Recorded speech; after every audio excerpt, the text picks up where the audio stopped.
সবাইকে আমন্ত্রণ জানাচ্ছি এনটিভির নিয়মিত আয়োজন মার্কেট ওয়াচে। আমি হাসিব হাসান আপনাদের সাথে আছি। দর্শক, আমাদের সাথে আজকে স্টুডিওতে উপস্থিত আছেন ব্যবসায়ী নেতা ক্যাপ্টেন মোহাম্মদ মোয়াজ্জেম হোসেন, চেয়ারম্যান ই-সিকিউরিটিজ। মোয়াজ্জেম ভাই স্বাগত জানাচ্ছি। আমাদের সাথে আরও আছেন অর্থনীতিবিদ ডক্টর আহমেদ আল কবির, সাবেক চেয়ারম্যান রূপালী ব্যাংক। কবির ভাই, আপনাকে স্বাগত জানাচ্ছি। দর্শক, আমাদের সাথে যোগ দিতে পারেন। ব্যবসা বাণিজ্যের কোনো বিষয়ে আপনাদের প্রশ্ন থাকলে অতিথিদের কাছে সরাসরি করতে পারেন স্ক্রিনে দেখার নাম্বারে ফোন করে। মজুন ভাই, ব্যবসায়ীরা এই মুহূর্তে যে দাবিটা তুলছেন সেটি হচ্ছে ব্যাংক ইন্টারেস্ট রেট এবং সিঙ্গেল ডিজিটে নামিয়ে আনার। মাননীয় প্রধানমন্ত্রীও এটি কড়া ভাষায় বলেছেন যে সিঙ্গেল ডিজিটে নামিয়ে আনার ব্যবস্থা করা হবে এবং তিনি চেষ্টা করবেন, তিনি নির্দেশ এর আগেও দিয়েছেন। কিন্তু আসলে এটি বাস্তবায়ন হচ্ছে না কেন? 6-9-এর যে বিষয়টি সেটি বাস্তবায়ন হচ্ছে না কেন, এবং বাস্তব যে বিষয় সেখানে আসলেই বাস্তবায়ন সম্ভব কিনা? যে দেখুন, মাননীয় প্রধানমন্ত্রী কড়া ভাষায় বলেছেন, এটা আপনি বুঝেছেন আপনার ভাষায়। আমার ভাষায় আমি বলবো, উনি পরামর্শ দিয়েছেন এটা যতটা সম্ভব কমিয়ে আনার জন্য, বাস্তবসম্মত করার জন্য। উনি মাননীয় প্রধানমন্ত্রী, উনি কারো উপর কোনো জিনিস চাপিয়ে দেন না। উনি বাস্তবতার নিরিখে দেশের প্রেক্ষাপট বিবেচনা করে যেটা ভালো মনে করেন সেটাই বলে থাকেন এবং সেটাই বাস্তবায়ন করেন। তো আমরা যারা ব্যাংকিং সেক্টরের সঙ্গেও জড়িত আছি, একই সঙ্গে আমরা বিভিন্ন ব্যবসায়ের সঙ্গে জড়িত আছি। তো আমি মনে করি যে ওনার যে প্রত্যয় বা ওনার যে আকাঙ্ক্ষা, এটা পূরণের লক্ষ্যে কতগুলি পদক্ষেপ নেওয়া দরকার। সেই পদক্ষেপগুলির মধ্যে হতে পারে ইনফ্লেশন রেট যেখানে আমাদের আছে এখনও 6%-এর কাছাকাছি। তো আমরা যারা স্টেক হোল্ডার হব বা আমরা যারা টাকা ব্যাংকে রাখি, আমরা যদি 6%-এর নিচে কোনো ইন্টারেস্ট পাই, তার মানে every year we will be losing hour মানি। আপনি যদি ইনফ্লেশন রেট ধরেন, cost of fund, cost of management, এগুলি যদি ক্যালকুলেট করেন, একটা ব্যাংক কখনোই বর্তমান প্রেক্ষাপটে 11%-এর নিচে বড়োইং মানে লেন্ডিং করে সে কোনো বেনিফিট করতে পারবে না। অতএব ব্যাংকিং সেক্টরকে ধ্বংস করা নিশ্চয়ই কারো কোনো কাম্য না, বা এটা ব্যাংকিং সেক্টর টোটালি ধ্বংস হয়ে যাবে। এবং সেক্ষেত্রে করতে হবে কি, fund flow, government fund inject যদি করে, লো কস্ট ফান্ড ব্যাংকে যদি ইনজেক্ট করে, আমাকে 5%-এর দিলে 8%-এর লেন্ডিং করবে, কোনো সমস্যা নেই। যদি 7%-এর দেয়, 10%-এর লেন্ডিং করবে, কারণ ওভারহেড কস্ট আছে, আদার ইনসিডেন্টাল কস্ট আছে। ব্যাংকাররা প্রফিট একবারে কমই করুক অথবা করুক না, ব্রেক ইভেনে তো থাকতে হবে একটা ব্যাংকে। যে রিস্ক, লেন্ডিংয়ের যে রিস্ক, বর্তমানে কবির ভাই একটা ব্যাংকের চেয়ারম্যান হিসেবে দীর্ঘদিন ওনার অভিজ্ঞতা আছে, এবং আমাদের বড়োয়ারদের টেন্ডেন্সি নট টু পে মানি, এই কথাটাও কিন্তু মাননীয় প্রধানমন্ত্রী বলছেন। মানে এইটাকে কিন্তু গুরুত্ব দেওয়া হয় না। ঋণ খেলাপিদের কালচারের কথা উনি স্পষ্টভাবে কয়েকবার বলছেন যে আপনারা টাকা নিয়ে টাকা ফেরত দেবেন না, তাহলে তো ব্যাংকের সুদ কিভাবে কমাবে। সো ওই রিস্কটা কিন্তু বিশাল রিস্ক। বর্তমানে আমি বলবো অ্যাভারেজ রিস্ক মানে NPL is more than 25% all over the banking sector. তো আপনি কি করে, how can you run a bank? কোনো পথ নেই তো। অতএব আমি মনে করি আগে যেখানে অ্যাড্রেস করা দরকার, আমাদের লো কস্ট ফান্ড কীভাবে পেতে পারি সেটা আগে এনশিওর করতে হবে, এবং একই সময় লোন দিলে এটা ফেরতযোগ্য, ফেরত দিতে হবে। That mechanism within the administrative বলেন, জুডিশিয়াল বলেন, এবং আদার যারা স্টেক হোল্ডার এর সঙ্গে জড়িত, তাদের যে পলিসিগুলি এই ফ্রেন্ডলি হইতে হবে। Political intervention has to be totally eroded from this sector. এটা একটা আর্থিক সেক্টর, এখানে পলিটিক্যাল ইন্টারভেনশন এখন রাষ্ট্রের স্বার্থে যখন বড়োইং হতে পারে, অথবা রাষ্ট্রের স্বার্থে কোনো পলিসি, এমন কোনো পলিসি নেওয়া, ব্যক্তি স্বার্থকে কিন্তু এখানে জায়গা দেওয়ার কোনো সুযোগ নেই। আমরা কিন্তু কয়েক ব্যক্তিকে নিয়ে প্রায় আলোচনা করি। ব্যাংকিং সেক্টরটা কিন্তু তাদের হাতে জিম্মি হয়ে আছে। As a director of A bank আমি নিজেও কিন্তু আমি খুব হতাশায় ভুগি যে কেন আমাদের ব্যাংকিং সেক্টরের এই দুরবস্থা। আমাদের তো চেষ্টার কোনো ত্রুটি নাই। ভাই একটু যদি জানতে চাই যে ব্যবসায়ীরাই কিন্তু এই দাবিটা তুলছেন। এর আগে আমরা দেখেছি ব্যবসায়ীরা বাংলাদেশ ব্যাংকে যে এক কথা বলতেন, প্রধানমন্ত্রীর কাছে যে এক কথা বলতেন, এখনও কিন্তু তারাই বলছেন যে ইন্টারেস্ট রেট কমাতে হবে। মাননীয় প্রধানমন্ত্রী সেটি তাদের কথার পরিপ্রেক্ষিতে তিনি সাপোর্ট দিয়েছেন। কিন্তু প্রশ্ন হচ্ছে যে মজ্জেম ভাই যেটি বললেন 11%-এর নিচে বা 10%-এর ভিন্ন মত থাকতে পারে, এটির কমে আসলে সম্ভব কিনা আপনার কি মনে হয়? কারণ আপনি একটি ব্যাংকের দীর্ঘদিন ধরে চালিয়েছেন, ব্যাংকের চেয়ারম্যান ছিলেন, আপনার অভিজ্ঞতায় কি বলে এটি আসলে সম্ভব কিনা? একটি ফোন নিয়ে আপনার উত্তরটা নিব। দর্শক কে আছেন, আপনার নাম বলে প্রশ্ন করুন। হ্যালো, জি বলুন। হ্যালো, আসসালামু আলাইকুম। ওয়ালাইকুম আসসালাম। আমার নাম নুরুল আনোয়ার, আমি ঢাকা স্টক এক্সচেঞ্জের এক্স মেম্বার। আমাকে এখানে যে আপনাদের যে মজ্জেম সাহেব আছেন, মজ্জেম সাহেব ভালো করে চিনেন, আর ঢাকা স্টক এক্সচেঞ্জের মেম্বার বুলবুল সাহেবের ছোট ভাই আমি। জি বলুন। মজ্জেম ভাই কেমন আছেন? জি আমি আছি ভালো, থ্যাংক ইউ ভেরি মাচ। হ্যাঁ, এখন তো বিভিন্ন ধরনের শেয়ার মার্কেট এবং ব্যাংক রিলেটেড যে ইয়াগুলো আছে সেখানে প্রশ্নগুলো থাকে যে ব্যাংকের তো এখানে রূপালী ব্যাংকের প্রাক্তন চেয়ারম্যান সাহেবও আছেন। এখানে শেয়ার রিলেটেড যে কথাগুলো যে বলতে চাই যে ব্যাংক এখন যে শেয়ারের ইনভেস্টমেন্ট যেটা আছে সেটা আমার মনে হয় যে যারা গ্রাহক আছে শেয়ারে যারা ইনভেস্ট করতে চায় তাদের রেশিওটা একটু আমার মনে হয় একটু বাড়াতে হবে। যে তাদেরকে গভর্নমেন্ট একটা বার করে দিয়েছে যে এত পার্সেন্ট পর্যন্ত হয়তো বা লোনটা দিবে, লোনটা একটু বাড়াতে হবে। আর দ্বিতীয় কথা হলো যে রূপালী ব্যাংকের যে প্রাক্তন চেয়ারম্যান সাহেব আছেন এখানে ব্যাংকের ব্যাপারগুলো দেখা যায় যে ব্যাংকের লোনগুলো উইদাউট সিকিউরিটিতে যে লোনগুলো যে দেওয়া হয় সেই লোনগুলো আবার অনেক সময় দেখা যায় যে যারা লোন নেয় তাদের কিন্তু থাকে না, যে অনেকেরই মোটিভ থাকে না যে ব্যাংকের লোনগুলো পরিশোধ করবে, যার পরিপ্রেক্ষিতে কিন্তু আমার মনে হয় ব্যাংকগুলো লস খাচ্ছে। সেই হিসাবে ফাইন্যান্সিয়াল সেক্টর গুলো কিন্তু সেই একই রকম প্রবলেমে ঢুকছে। আমার মনে হয় এই জিনিসগুলো আপনারা এটা ক্লিয়ার কাট করে গভর্নমেন্টের সাথে আলোচনা করে আমার মনে হয় এটাকে একটা সুস্থভাবে নিয়ে আসলে যে ইন্টারেস্টটাও যদি আর কম হয় তাহলে আমার মনে হয় এখানে শেয়ার মার্কেটটাও চাঙ্গা থাকবে আর ব্যাংকের কোনো ইয়াগুলো হবে না। আর আরেকটা কথা যে ঢাকা শহরে অথবা বাংলাদেশের বিভিন্ন শহরে এখন যে বিল্ডিং গুলো যে হচ্ছে, বিল্ডিং এ কিন্তু অনেক ভাড়াটিয়া আছে। এই ভাড়াটিয়াদের লোনের রেশিও গুলো যদি একটু কমিয়ে দেওয়া যায়, ইন্টারেস্ট যদি কম দেওয়া যায়, তারা কিন্তু ভাড়া থাকবে না। জি আপনাকে অনেক ধন্যবাদ আমাদের সাথে যোগ দেওয়ার জন্য। জি ভাই যে প্রশ্নে ছিলেন।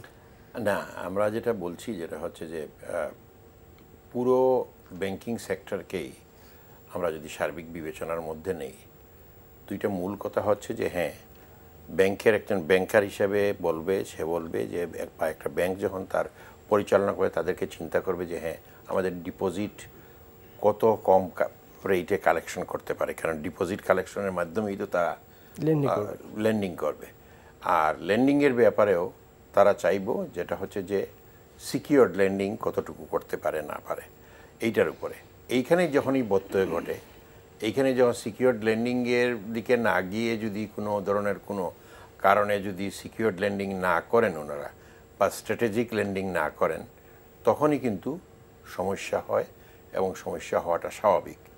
আমি ব্যক্তিগতভাবে মনে করি ব্যাংকগুলোকেও সব কিছুতে তাদের যেটা হচ্ছে যে ডিপোজিট কালেকশন যখন করবেন, ডিপোজিট কালেকশনের কস্ট যেটা এটাতেও কস্ট কমাতে হবে। অর্থাৎ যে এটার জন্য একটা ক্লিয়ার স্ট্র্যাটেজি থাকতে হবে।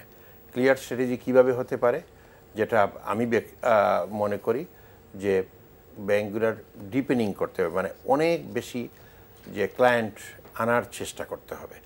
শুধু যে বড় বড় যে ডিপোজিট দিয়ে ব্যাংক চলবে এটা কোনো দিনই সেফ না, কারণ বড় ডিপোজিটাররা যেমন একসাথে দেয় পয়সা ডিপোজিটটাকে, ঠিক অনুরূপভাবে তুলেও নেয়। আর বড় ডিপোজিটকারীরা কোনো সময় দীর্ঘদিন রাখার কোনো কারণ, তার তো ব্যাংকে টাকা রাখে 5-6% নিয়ে হিসাব করার কোনো কারণ নাই। তাকে তো বড় ডিপোজিটকারীরা ব্যবসা করবে এবং কাজ লাগলেই এটা টাকা তুলে নেবে। This is what it is. অর্থাৎ এইখানে ব্যাংকের স্ট্র্যাটেজি হওয়া উচিত ছিল, বিশেষ করে যে ব্যাংকের যে গ্রাহক সংখ্যা বাড়ানোর জন্য। এই স্ট্র্যাটেজি কিন্তু কোনো ব্যাংকের, খুব কম ব্যাংকের আছে। আমি যখন রূপালী ব্যাংকের দায়িত্ব নেই, আমাদের অ্যানুয়াল টার্গেট আমরা করেছিলাম প্রত্যেক স্টাফের যে কে কতটা নতুন অ্যাকাউন্ট খুলবা এটার উপরে বোনাস নির্ভর করবে। অতএব পারফরমেন্সের একটা বড় ইন্ডিকেটরকে আমি এটা করতে সক্ষম হয়েছিলাম। কিন্তু আমি জিনিসটা বলতেছি এইটা হচ্ছে একদিক, আর আরেক দিকে লেন্ডিংয়ের ব্যাপারে আমরা যদি করতে হয় আমূল পরিবর্তন আনার প্রয়োজন আছে। লেন্ডিং রিলেটেড যে আইনগুলা এখন আদালতে গিয়ে যদি প্রোটেকশন নেওয়ার যে ব্যবস্থা আছে এইটা, বা লেন্ডিংয়ের ব্যাপারে যে আইনগুলো আছে, যে কোলাটেরালকে একেবারেই সেফ করে দেওয়া হয়েছে, যে কোলাটেরাল যে ব্যাংক যে নিল রেজিস্ট্রি দলিলে নিল একটা প্রপার্টি, তারপরে কিন্তু ব্যাংক বিক্রি করতে পারবে না। এটা কারণটা কি? এটা দুনিয়ার কথাও নাই, কিন্তু অনেক যে আপনি উন্নত বিশ্বের দিকে যান এইটা নাই। এইখানে একটা ব্যুরোক্রেটিক মেকানিজমের মাধ্যমে আমি বলবো এটা করে নেওয়া হয়েছে এই আইনটাতে। এইখানে একটা মারপ্যাচ। আমাদের যেটা করা উচিত যেটা হচ্ছে যে কেউ যদি রেজিস্টার্ড ডিডের মাধ্যমে যদি একটা কোলাটেরাল দিয়ে থাকেন, এইটা যদি ব্যাংক যদি কাউকে ডিফল্টার পায়, ব্যাংকের বিচারে ন্যূনতম প্রক্রিয়া মিনিমাম ফলো করতে হবে। এটা করে ব্যাংকের বোর্ড যখন সিদ্ধান্ত নিবে যে এইটা আমাকে বিক্রি করে আমাকে উদ্ধার করতে হবে, এইটা আদালত গিয়ে প্রোটেকশন দেওয়ার কোনো সুযোগ থাকা উচিত। সমস্যাটা হচ্ছে যে আপনি যেটা বললেন যথার্থই বলেছেন, কিন্তু দেখা যাচ্ছে যে কোনো এক ব্যক্তি 25 লাখ টাকা ঋণ নিয়েছেন, তার হয়তো ফ্ল্যাট বা জমিটা বন্ধক রেখে, এবং সেটার দাম হয়তো 1 কোটি টাকা। তিনি এটি যখন খেলাপি হয়ে যাচ্ছেন তখন কিন্তু তিনি ওটি ব্যাংককে বিক্রি করতে দিতে চান না, তিনি মামলা করতে যান বা অন্য কোনোভাবে এটিকে সুরাহা করার চেষ্টা করেন। কিন্তু সমস্যাটা এদের নিয়ে না, সমস্যাটা হচ্ছে যিনি 1000 কোটি টাকা নিয়েছেন তারা যে দিয়েছেন সেই ভ্যালু তো 1000 কোটি টাকা না।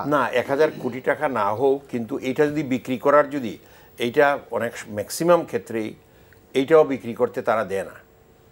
আমি যদি এই টাকাটা যদি নিয়ে আসতে পারতাম, এটা যদি একটা সাসপেন্স অ্যাকাউন্টেও যদি ওনারা যদি আদালতে যান বলে যে বিক্রি ঠেকানো যাবে না যেহেতু এটা ডিড, যেটা বিদেশের দিয়ে করা হয়, এইটাকেই যদি কিন্তু বাস্তবায়ন করা যায়। আমার এখন হচ্ছে কি এমন একটা অবস্থা হয়েছে, ব্যাংকে দলিল করে দেওয়া হইলো একটা জিনিস, কিন্তু এইটা ব্যাংকের কোনো এখতিয়ার নাই যে এইটাকে কোনো অ্যাকশনে যাওয়ার। অর্থাৎ এইখানে ব্যাংক বা আর্থিক প্রতিষ্ঠানকে ক্ষমতায়ন করতে হবে, বোর্ডকে ক্ষমতায়ন করতে হবে। এইখানে বাংলাদেশ ব্যাংককে ক্ষমতায়ন করলে চলবে না, এইখানে বোর্ডকেই ক্ষমতায়ন করতে হবে। এবং বোর্ড যদি ইফেক্টিভলি রান করে আইনি কাঠামোর মধ্যে, তাকে আর যদি না করে তার জন্য শাস্তির বিধান করতে হবে। এত কথা হচ্ছে ব্যাংকিং সেক্টর নিয়ে, মনে হয় গত কয়েক বছরে এত বেশি কথা বাংলাদেশের ইতিহাসে আর হয়নি, কারণ খেলাপি ঋণ বেড়ে যাচ্ছে। 2009-এ আমরা যদি দেখি 22,000 কোটি টাকা, এখন 2018 শেষে সেটি 93,000 কোটি টাকারও বেশি খেলাপি ঋণ। এই যে যত কথা, যত চেষ্টা, অর্থ মন্ত্রণালয় বলেন, বাংলাদেশ ব্যাংক বলেন, সরকার প্রধান বলেন, সবাই কিন্তু এটি নিয়ে কথা বলছে, কিন্তু খেলাপি ঋণের পরিমাণ বেড়েই যাচ্ছে। এটির একটি অভিযোগ আছে যে আপনারা যারা ডিরেক্টর আছেন, বোর্ডে আছেন, আপনারা তাদেরকে ঋণ দিচ্ছেন, তারা আপনাদেরকে দিচ্ছে। এই একটা যোগ সাজসে এটি হচ্ছে। এই কথাটায় আসি, মানে এই অভিযোগ আছে, আপনি ব্যাখ্যা করতে বললেন যে অত্যন্ত বাস্তবধর্মী কথা, যে আমাদের আইনের শাসন আসলে আমরা বলি এটা সুপ্রতিষ্ঠিত না হওয়া পর্যন্ত এই সেক্টরগুলিকে করাপ্ট করে দেয়া যায় খুব সহজেই। হ্যাঁ, ব্যক্তি স্বার্থকে আমরা এখনো দেখি, আমরা অর্থের কাছে মাথা নত করি, আমাদের নৈতিকতা বোধ এখনো অনেক ক্ষেত্রেই আমরা অ্যাপ্লাই করি না নিজের স্বার্থের কাছে। তো সেটা যদি আমরা শিক্ষা গ্রহণ করতাম আরও ভালো হতো। আমি আশা করি আমরা সবাই মিলে, আমি সহ সবাই মিলে এটা করা উচিত। আমি কোনো জাতি হিসাবে আমি আমাদেরকে কখনো ছোট হিসেবে দেখি না। আমি মনে করি আমরা বাঙালি জাতি, আমরা সেই বীরের জাত, আমরা সেই জাতিকে আমরা এর উন্নয়নের গতিকে ত্বরান্বিত করার জন্য আমরা পদক্ষেপগুলি নিতে পারি। তো আমাদের প্রশ্ন হলো, কনফ্লিক্ট অফ ইন্টারেস্ট যখন হয়, যে একজন ব্যাংকের মালিক উনি বিভিন্ন ব্যাংক থেকে কিন্তু উনি ব্যাংকের মালিক হিসেবে ইনভেস্ট করছেন হয়তো 25 কোটি টাকা, কিন্তু উনি 3,000 কোটি টাকা বিভিন্ন ব্যাংক থেকে in the name of so-called director, chairman or so many social position উনি নিচ্ছেন। এবং উনি তখন খুশি হয়ে যান যখন শুনেন 12 বছরের জন্য রিশিডিউল করা হবে 7% ইন্টারেস্টে, অথবা এরকম কিছু হবে while being the director of the bank or chairman of the bank, উনি যখন এই কথায় খুশি হন তখন ওই ব্যাংকের অবস্থা কি হতে পারে আপনি নিশ্চয়ই বুঝতে পারেন।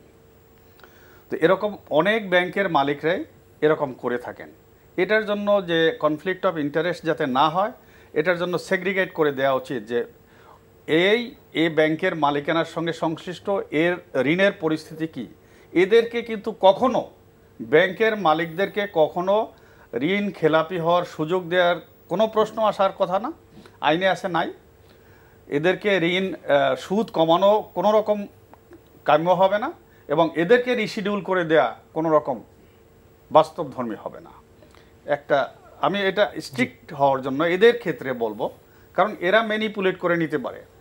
সে এক্স ব্যাংক ওয়াই ব্যাংকে বললো যে তুমি চেয়ারম্যান আসো বা তুমি ডিরেক্টর আসো, আমার লোনটা তুমি এখানে দাও, তোমার কত লাগবে আমি দেব।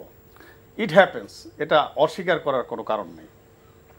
তো এটা যখন হয় তখন সারা ব্যাংকিং সেক্টরেই এরকম পিপিলিকার মতো এরকম নূতনভাবে উড়ে এবং কিছুদিনের মধ্যে ওই সব ইন্ডাস্ট্রি সিক হয়ে যায়।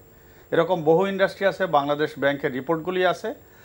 কিন্তু একটা বিষয় খুব সিরিয়াসলি ভাবতে হবে, ভাই যেটা বললেন যে লো কস্ট ফান্ড, ইনভেস্টররা আমি আমার টাকা আমি কোথায় ইনভেস্ট করব, এটা তো আমার একটা নির্দিষ্ট ফ্রিডম আছে।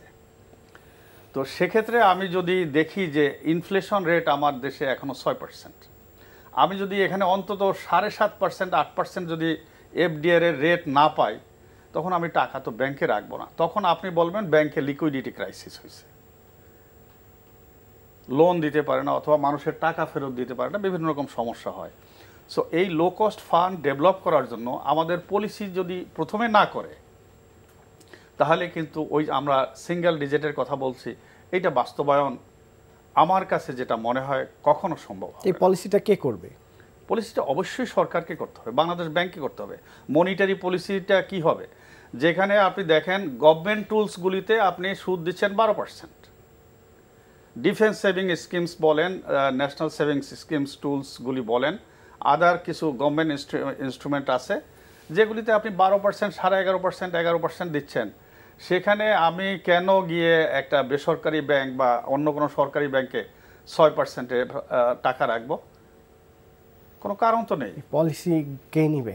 সরকার নিবে? সরকার তো প্রাথমিক সিদ্ধান্ত তো ব্যাংকের যে আর্থিক প্রতিষ্ঠানের ম্যানেজমেন্ট থেকে আসবে। প্রাথমিক সরকারের নীতি তো গাইডিং প্রিন্সিপাল থাকবে, এই দুইটার কম্বিনেশনেই হবে। আমি কাউকে বলবো না, এটা একটা কম্বিনেশন হতে হবে। যে আর যেটা হচ্ছে যে স্প্রেডও আমাদের দেশে অনেক বেশি, অনেক মানে এক এক ব্যাংক এক একটা ইচ্ছা মতো এই স্প্রেড হওয়ার কোনো কাম্য না। কারণ যদি দুইটার মধ্যে ডিপোজিট এবং ইয়ের যদি যে লেন্ডিং এর মধ্যে যে গ্যাপ, ইটস টু হাই। এইখানে ম্যানেজমেন্ট এফিসিয়েন্সি আনতে হবে। এখন ট্র্যাডিশনাল ব্যাংকিং আগে সব কিছুতেই হিউম্যান বিং দিয়ে সব কিছু করা হয়েছে। এখন যে প্রযুক্তির যুগে, তথ্য প্রযুক্তির যুগে, আমরা কিন্তু কস্ট অফ ডুইং বিজনেস কমাতে হবে। ফাইন্যান্সিয়াল সেক্টরেও যে আমাদের কস্ট অফ ডুইং ট্রানজ্যাকশনস, এটা কমাতে হবে। এইগুলাকে কিন্তু আমরা কিন্তু খুব ব্যাংক বা আর্থিক প্রতিষ্ঠানগুলো এই দিকে কিন্তু খুব জোর দৃষ্টি নাই। যদি পলিসি বাংলাদেশ ব্যাংক নাই মেইন পলিসিটা তো বাংলাদেশ ব্যাংক হয়তো সরকারের কাছে উপস্থাপন করবে, সেখানে সরকার হয়তো বাংলাদেশ ব্যাংকের সাথে অন্য কাউকে অ্যাড করবে, কোনো সংস্থা বা কোনো অর্থনীতিবিদ কিংবা ব্যাংকার, এরকম মিলিত একটি চেষ্টায় একটি সিদ্ধান্ত আসবে কিংবা একটি সমাধানের চেষ্টা থাকবে। কিন্তু আমরা দেখছি সবাই বলছেন খেলাপি ঋণ বেড়ে যাচ্ছে, কমানো দরকার। ইভেন এর আগের যে অর্থমন্ত্রী ছিলেন, সাবেক অর্থমন্ত্রী আবুল মাল আব্দুল মুহিত, তিনিও সংসদে বলেছেন যে পুকুর চুরি না সাগর চুরি হচ্ছে। তার মানে এটি সবাই কথাই বলছেন, কিন্তু আমরা বাস্তবায়ন কি দেখছি না। বাস্তবায়নের জন্য যেটা আমি আগে বলেছি, প্রত্যেকটা আর্থিক প্রতিষ্ঠানকে প্রথমে তাদের স্ট্র্যাটেজি তৈরি করতে হবে। তাদের short term vision, medium term, তারা কিভাবে সমাধান দেখতে চান। তারা তো চাচ্ছেন না, ডিরেক্টর দিয়ে কোনো কথা না। এখানে এক্সিকিউটিভসদেরকে প্রায় ড্রাইভিং, ওনাদেরকে লিখিতভাবে তাদের স্ট্র্যাটেজি পেপার উপস্থাপন করতে হবে। তারা কি এই ব্যাংকে মেরে ফেলবেন, না এটাকে দেখতে চান যে একটা প্রফিটেবল ব্যাংক হিসাবে, এই স্ট্র্যাটেজি তাদের থাকতে হবে। একটা ব্যাংকেরও আপনি গিয়ে খুঁজে পাবেন না, বিদেশি ব্যাংকগুলো বা বিদেশি ব্যাংক বা 2-4টা প্রাইভেট সেক্টর ব্যাংক ছাড়া একটা আর্থিক প্রতিষ্ঠানে গিয়েও পাবেন না যে তাদের একটা স্ট্র্যাটেজি পেপার আছে। এখন যেটি হচ্ছে যে মজুম ভাই হয়তো ভালো বলতে পারবেন, আপনার সময়ও নিশ্চয়ই ছিল যে ব্যাংকের যারা এমডি, সরকারি ব্যাংকের এমডি নিয়োগ হয় রাজনৈতিক, না রাজনীতির উপরে আমি কথার সাথে একেবারেই একমত না। আমরা তো তাই দেখছি, তাই শুনছি, তাই একটাও যেন এটা ঠিক না। কিন্তু প্রশ্নটা আমি একেবারেই এটার সাথে একমত না যে রাজনৈতিক, এখানে রাজনীতি আসে কেন? এইখানে যে ব্যাংক ব্যবস্থাপনা, যেটা এই ব্যবস্থাপনাকে এম্পাওয়ার্ড করতে হবে এবং এই ব্যবস্থাপনার এখানে রাজনীতির থেকে আসে না। এটা ব্যাংক ব্যবস্থাপনার মধ্যে ত্রুটি আছে, ব্যবস্থাপনার মধ্যে যে ত্রুটি এটা সংশোধন করতে হবে, এটাকে আধুনিকায়ন করতে হবে। আমাদের যে ক্যাপেবল লোকজনকে প্লেস করার জন্য একটা প্রক্রিয়ার মধ্যে নিতে হবে। আমি বলছি যেটা হচ্ছে যে প্রত্যেকটা ব্যাংকের যদি একটা স্ট্র্যাটেজি থাকে স্বল্প এবং দীর্ঘমেয়াদী কর্মসূচির জন্য, এবং এইটা থেকে দেখা যায় যদি এটা থেকে রেজাল্ট আসতেছে কি আসতেছে না, তাদেরকে বলতে হবে আগে প্রজেকশন। এখন আমি যদি কোনো আমার লক্ষ্য না থাকে, আমার যদি কোনো ক্লিয়ার উদ্দেশ্য না থাকে, বা আমাদের একটা রোড ম্যাপ না থাকে, তো হাউ ডু আই ডু? আমি ব্যাংকগুলোকে বলতে হবে প্রত্যেক ব্যাংকেই তাদের পরিকল্পনার ছক আঁটতে হবে।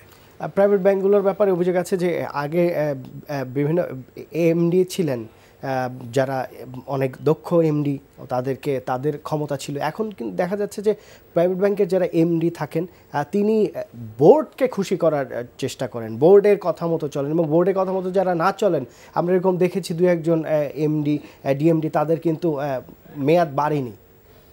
তো এই বিষয়গুলো তো উঠে আসছে এখন।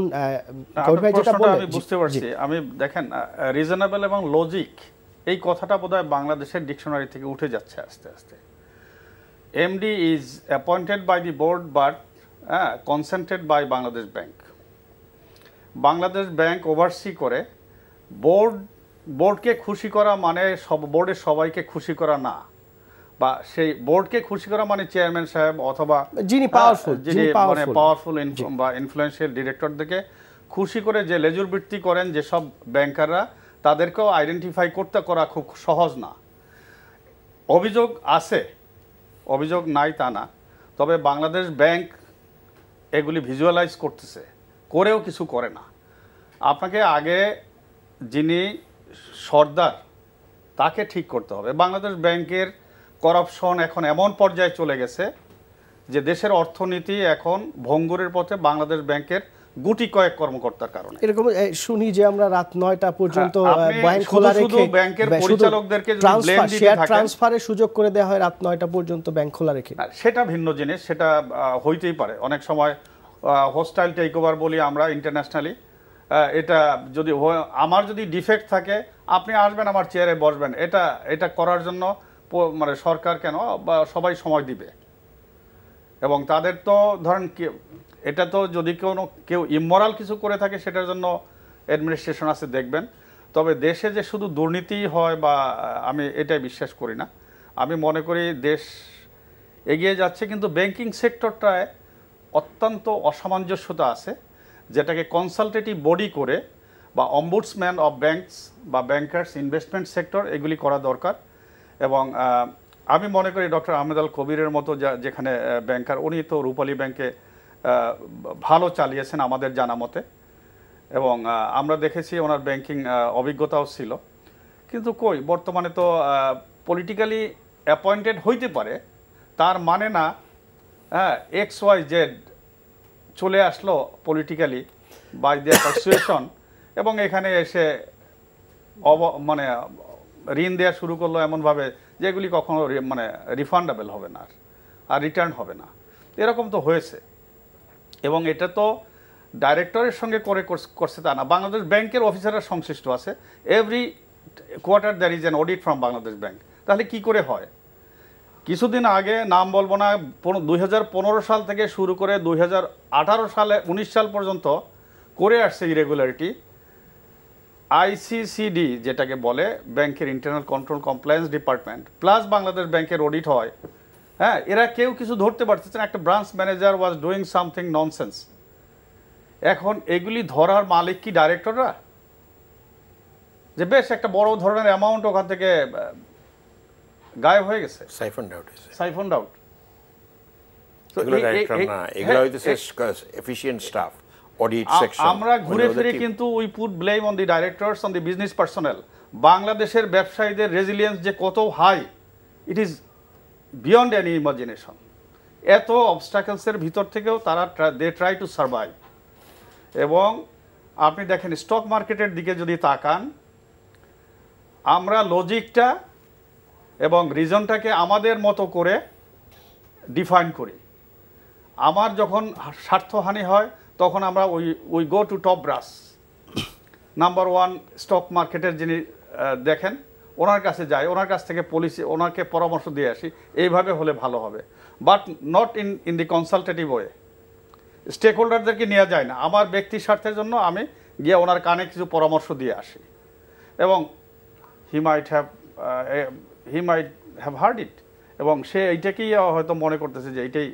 কিন্তু একটু মজুম ভাই যদি একটু দেখেন যে এই অবস্থাটা আমরা কিন্তু গত 8-9 বছর ধরে দেখছি, এবং মাঝখানে কিছু সময় ভালো হয় 2-3 মাস, তারপরে ওই 2-3 মাসে যে ইন্ডেক্স বাড়ে সেটা 6 মাস 7 মাসে আবার সেটি পড়ে যায়।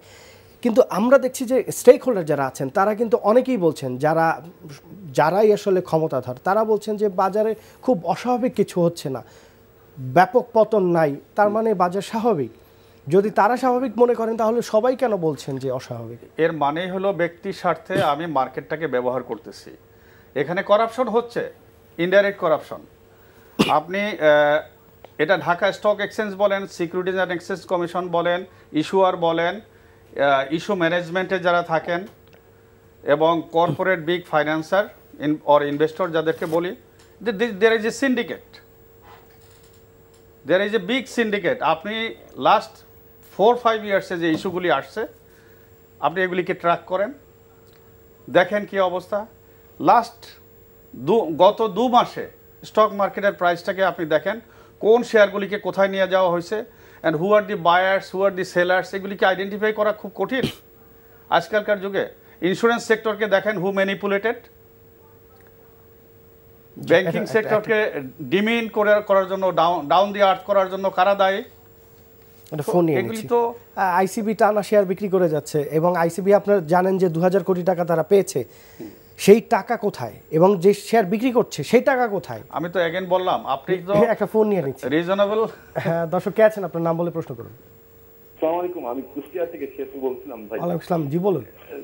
ভাই আমি এর আগে অনেক আগে আপনার কাছে ফোন করছিলাম, আমার 1 লাখ মধ্যে অ্যাপোলো স্পট ছিল, অ্যাপোলো স্পট সম্বন্ধে জানতে চাইছিলাম আপনার কাছে। মোহাম্মদ আলী ভাই ছিল তখন ছেলে, তা আমি একটু মহাজন স্যারের কাছে জানতে চাই একটু বিস্তারিত। অ্যাপোলো স্পটের বর্তমান কোম্পানি তো শুনছি যে খুব খারাপ অবস্থা এবং বন্ধ হয়ে যাওয়ার পথে, আমরা থাকবো এই মানে দর্শক আপনাকে অনেক অনেক ধন্যবাদ, দুঃখিত, অনেক ধন্যবাদ আপনাকে। এখানে ইন্ডিভিজুয়াল কোম্পানি নিয়ে আসলে আলোচনা করার সুযোগ নেই। আপনি জানেন বাংলাদেশ সিকিউরিটিজ অ্যান্ড এক্সচেঞ্জ কমিশনের আইন অনুযায়ী এটি করার কোনো সুযোগ নেই।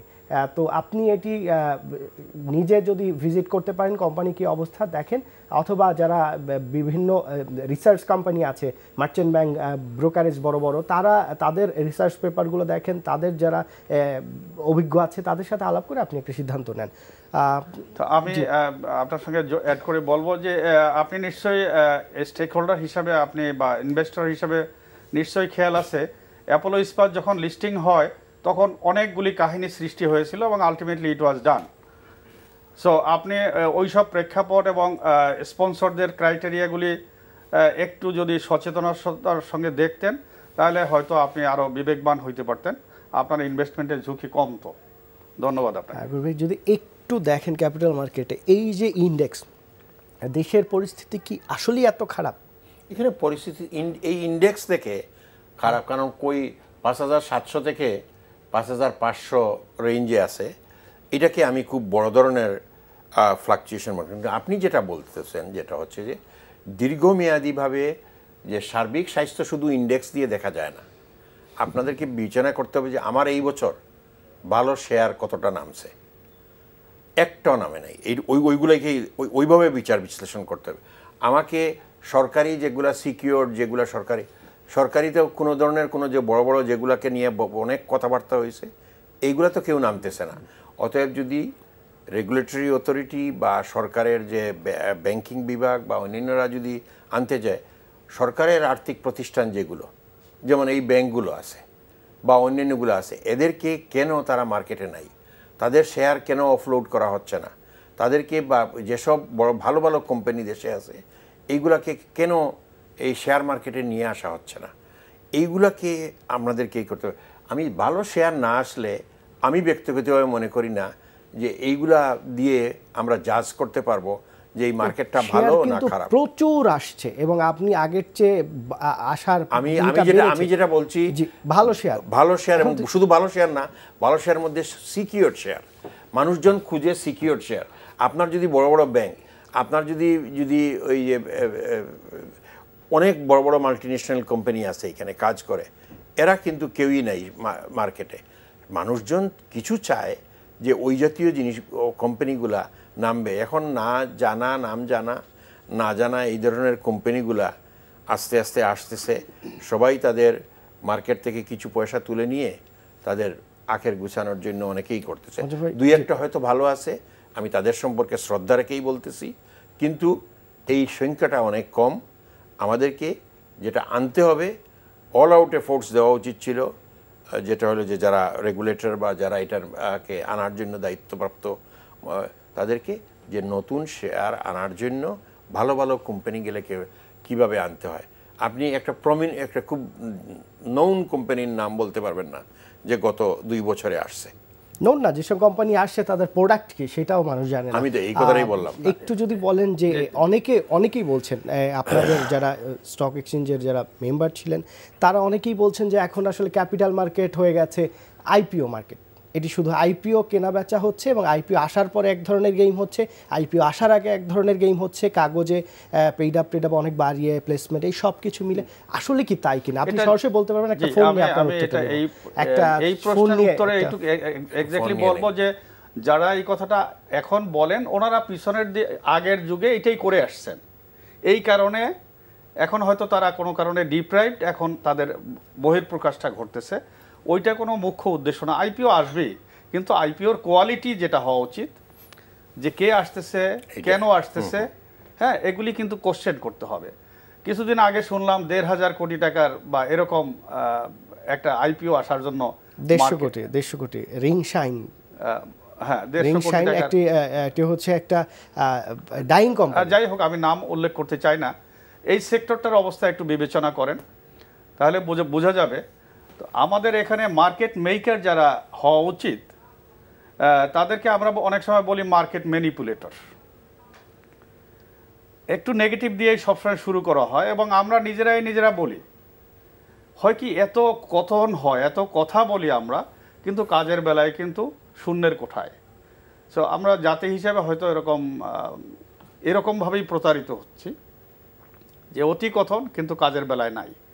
আমাদের এই টক শোয়ের যে মাত্রাটা, এটা মনে হয় আমাদের আরো একটু কমিয়ে এনে একটা ফোন নিয়ে আপনার উত্তর নিব। দর্শক কে আছেন, আপনার নাম বলে প্রশ্ন করুন। হ্যালো, জি বলুন। একজন আলোচক বললেন যে শেয়ার মার্কেটে ভালো ভালো কোম্পানি নাই, তাহলে কি এনডিসিতে বাইরে সব ভালো ভালো কোম্পানি? এখানে কোনো ভালো কোম্পানি নাই? মনে বলবে ব্যাংক থেকে আনতে হবে, অনেকগুলি ব্যাংকে তো এখানে আছে, সবগুলো তো প্রায় সেই কাছাকাছি। আসলে আপনাদের আনা উচিত। দর্শক অনেক ধন্যবাদ, আপনি এটা বলা হয় না, এই কথা বলা হয় না, বিষয়টা একটু অন্যভাবে নিয়েছেন। বিষয়টা বলেছেন যে নতুন যে কোম্পানিগুলো আসছে সেগুলো কতটুকু ভালো কোম্পানি। এখানে তারা কিন্তু বলেছেন যে অনেক ভালো কোম্পানি আছে, হয়তো আপনি শুনতে ভুল করেছেন কিংবা বুঝতে হয়তো ভুল হয়েছে। আরেকজন দর্শক আছেন, দর্শক আপনার নাম বলে প্রশ্ন করুন। আসসালামু আলাইকুম। ওয়ালাইকুম আসসালাম। আমি দুইটা প্রশ্ন করতে চাই। জি, দুর্নীতি কমিশন যদি কেউ যদি দুর্নীতি করে, দুর্নীতি কমিশন ধরে, দুর্নীতি কমিশন যদি দুর্নীতি করে কে ধরবে? তা আমাদের সিকিউরিটি, আমরা ই করলে সিকিউরিটি ধরবে, সিকিউরিটি করলে কি করবে, কে ধরবে বলেন? আর আমরা মার্কেট নিয়ে ভালো কথা শুনতেছি, আমরা আর খারাপ কথা শুনতে চাই না। জি ধন্যবাদ। এখানে দর্শকদের হতাশার কথা নিশ্চয়ই, আমিও একজন ইনভেস্টর, আমারও ওরকম হতাশা আছে। তো আমি সবাইকে এটুকুই বলবো যে মার্কেট সত্যিকারভাবে রক বটম বলে আসছি, গত 5 বছর থেকেই রক বটম। আসলে এর বটম কোথায়, বটম লাইন কোথায় আছে, এটা আমার জানা নেই। তবে স্টেক হোল্ডাররা এবং এটা নিয়ে যদি সিরিয়াস না হন, শুধু টেবিল টকের মধ্যেই থাকেন, তাহলে আমাদের মার্কেটের ভবিষ্যৎ আরও খারাপ হতে বাধ্য। চায়না আসছে, চাইনিজ ইনভেস্টর্স আসবে, আমাদের এই পদক্ষেপ থাকা উচিত ছিল, কিন্তু আমরা চাইনিজ ইনভেস্টরদেরকে অ্যাট্রাক্ট করার জন্য কোনো পলিসি নিচ্ছি কিনা আমার জানা নাই এখনও। ব্রোকারদেরকে একটা অ্যামাউন্ট দেওয়া হয়েছিল মানে তাদের শেয়ারটা সেল করে, সেই ইনভেস্টমেন্টও অনেকেই করে নাই, এবং যারা করছে তারা আবার লসে আছে। তো এর ফাইন্ডিংসগুলা যদি আমরা যারা স্টেক হোল্ডার আছি সবাই মিলে, আমাদের যারা রিপ্রেজেন্ট করেন ওনাদের উচিত হবে পজিটিভ ওয়েতে এগিয়ে যাওয়া। সেই এগিয়ে যাওয়ার জন্য যদি কাউকে কোথাও কোনো ইনভাইট করতে হয়, দে শুড নট হেজিটেট।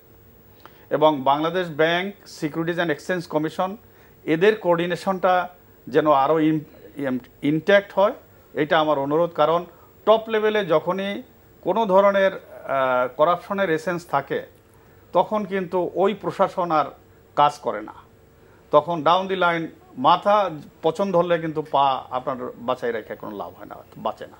কিন্তু আপনি যেটি বললেন একটি পদক্ষেপ নেওয়ার, আমরা দেখেছি যে অর্থমন্ত্রী যে আপনার লিডারশিপ প্রোগ্রাম এসেছিলেন, তখন কিন্তু অর্থমন্ত্রী ইতিবাচক কথা বলেছেন, বাংলাদেশ সিকিউরিটিজ অ্যান্ড এক্সচেঞ্জ কমিশনের চেয়ারম্যান ইতিবাচক কথা বলেছেন, কিন্তু মার্কেট তো তারপরও পড়ছে। আমার তো কথা চিরে বেচবে না, there has to be policy in place. তারা তো বলছেন যে বাজারে এমন কোনো অস্বাভাবিক ঘটনা ঘটেনি। অর্থমন্ত্রীর 96-97-এ তখন বলেছিলেন আমরা 1500-তে ইন্ডেক্স নামলে ধরে নেব বাজারে ধস নামছে, তাই না? সেই 6000 থেকে তারপরে গেছিল 500-তে ইন্ডেক্স, আমরা তো সেই দিনও দেখছি। অতএব ওই কথা বলে না বলে আমরা কাজে যদি থাকি, আমরা যদি যার যে কাজটুকু করি, তাহলে আমাদের বোধহয় সেই সম্মানবোধটুকুও থাকবে, আমরা নিজেরাও সকলের সঙ্গে উন্নতি লাভ করতে পারব। ব্যাংকিং খাতের এই অবস্থা, ক্যাপিটাল মার্কেটের অবস্থাটাও আপনি শুনলেন এবং আপনি ভালোই জানেন, তাহলে বিনিয়োগটা হবে কোত্থেকে? না, ব্যাংকিং খাতে তো আমি তো খারাপ বলছি না, ব্যাংকিং খাতে ইমপ্রুভমেন্টের প্রয়োজন। ব্যাংকিং খাতের আকার ছিল খুবই ছোট, আজ থেকে যদি 10 বছর আগেও দেখেন ব্যাংকিং খাতের আকার ছিল যে পর্যায়ে, এখন 10-15 গুণ বড় হয়ে গেছে ব্যাংকিং খাত। অতএব এটার জন্য যে প্রিপারেশনের প্রয়োজন, এটার জন্য যে ব্যবস্থাপনায় পরিবর্তনের প্রয়োজন, চিন্তা চেতনায় প্রফেশনালসদের মধ্যে যে পরিবর্তনের প্রয়োজন, ওইটার জন্য কাজ করতে হবে। ওইটা কাজ করলে আমি মনে করি না বাংলা, কারণ আপনারা যখন এই অ্যাবসলিউট ফিগার দিয়ে কম্পেয়ার করেন, আপনি যদি বলেন 22,000 কোটি টাকা 2009 সালে, আর এখন যদি বলেন যদি যে 1,00,000 কোটি টাকা, এটার মধ্যে কারণ আকারে মার্কেটের আকারও এইরকমভাবে কত গুণ বেড়েছে সেটি বিবেচনা নেওয়া দরকার। এই সবগুলোকেই আমাকে হোলিস্টিক ওয়েতে চিন্তা করতে হবে। কিন্তু আমি বলছি না এটাকে জাস্টিফাই করার লক্ষ্যে আমি বলছি না, আমি বলছি সে সম্পূর্ণ ব্যবস্থাপনা, যে আকার যখন বড় হয়েছে, আমার স্ট্রাকচারাল চেঞ্জেস এইভাবে হয় নাই, আমার পরিকল্পনার মধ্যে ওই ধরনের পরিবর্তন আনতে হবে, ব্যবস্থাপনার মধ্যে এই ধরনের পরিবর্তন আনতে হবে, স্ট্র্যাটেজির মধ্যে ওই ধরনের পরিবর্তন আনতে হবে। ঠিক অনুরূপভাবে শেয়ার মার্কেটেও আমি যেটা বলছি, যেটা হচ্ছে যে আমাদের অনেক প্লেয়াররা আসতেছে গতানুগতিকভাবে, ওই যারা কোয়ালিফাই করতেছে তাদেরকে আমরা টিকমার্ক দিয়ে নিয়ে আসতেছি। আমাদেরকে ওই টিকমার্কের অবস্থা থেকে বের হয়ে আমাদেরকে যেটা করা উচিত, আমাদেরকে নতুন পরিকল্পনা নেওয়া উচিত, কী ধরনের এইগুলা মানে কোম্পানিগুলোকে আমি টানতে হবে। কারণ মার্কেটে তো আমাদেরকে আস্থা ফিরিয়ে আনতে হবে। এই আস্থা ফিরিয়ে আনার জন্য যে গ্যাপটার দরকার, এখন উনাকে যদি সামনে এনে যদি আস্থা ফিরানো যায়, উনাকে টানতে হবে। আমি বলি যে বা অন্য কোনো কী অ্যাকশন করলে আস্থা ফেরানোর অবস্থাটা তৈরি হবে, এইটার জন্য পরিকল্পনা ছক আঁকতে হবে। এই ছকটা আমাদের কাছে ভিজিবল না, যদি থাকে হয়তো এসইসির আছে বা বাংলাদেশ ব্যাংকের আছে, কিন্তু ওনারা এটা পাবলিকের কাছে প্রেজেন্ট করেন নাই। এটা মানুষজনকে সম্পৃক্ত করতে হবে, ওই আইসোলেটেড স্ট্র্যাটেজিজ নিয়ে চলবে না। অতএব জনসম্পৃক্ততা বৃদ্ধি করে যদি পরিকল্পনা, কারণ দেশ এখন আগের অবস্থায় না, দেশ আগে 15 বছর আগে যে দেশ ছিল, এই দেশ আর বর্তমান বাংলাদেশ ভিন্ন। বাংলাদেশের যে একটা পরিবর্তনের 8% গ্রোথ রেটের একটা দেশে আপনি every day changes should take place, এবং এই চেঞ্জটাকে আমরা যত ডাইনামিক করতে পারবো, ততই ইফেক্টিভ হবে, ডাইনামিক না করতে হলে একদম শেষ পর্যায়ে আপনি কি মনে করেন যারা পলিসি মেকার আছেন তারা কি মনে করেন যে আসলে ক্যাপিটাল মার্কেটের অবস্থা খারাপ?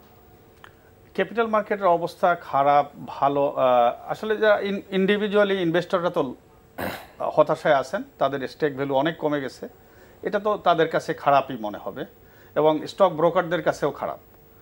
এখন ওভারঅল ক্যাপিটাল মার্কেট এই 5,800-900 থেকে শুরু করে 5,500-তে আসছে, এইটা দিয়ে ডিটারমাইন করা যাবে না এটা খুব একটা খারাপ।